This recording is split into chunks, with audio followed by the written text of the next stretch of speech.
हम इस तरह बोलते हैं ना, हम इस तरह बोलते हैं। खामोश हो जाओ, खामोश हो जाओ। गिलगित बहुत अच्छा है। जी जी बिल्कुल, इसमें कोई शक नहीं। जी जी, तो हमारा शहर है, बहुत खूबसूरत जगह है। हाँ बहुत खूबसूरत, माशाल्लाह। ठंडी वाले लाहौर वाले आओ, अच्छा व्यू है। हमारा जगह भी देखो। अच्छा, लाइक करो, शेयर करो, हाँ फॉलो करो। हाँ, आपकी आईडी को, आईडी का नाम बताओ बच्चा।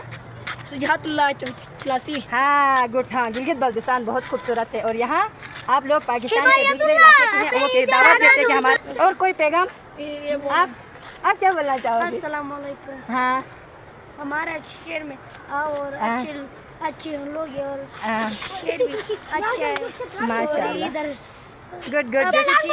हाँ, यहाँ के लोग मेहमान नवाज हैं। हम लाइक करो इसको। हाँ हाँ, ये मुझे कहता है मेरी वीडियो को लाइक करो, शेयर करो। हाँ गुड गुड गुड। ये मुस्तकबिल के बहुत अच्छे कंटेंट क्रिएटर है। आज पहली दफ़ा ये कैमरे में आए हैं, फिर भी ये बच्चे बोलने की कोशिश करते हैं। माशाल्लाह, गुड बच्चों।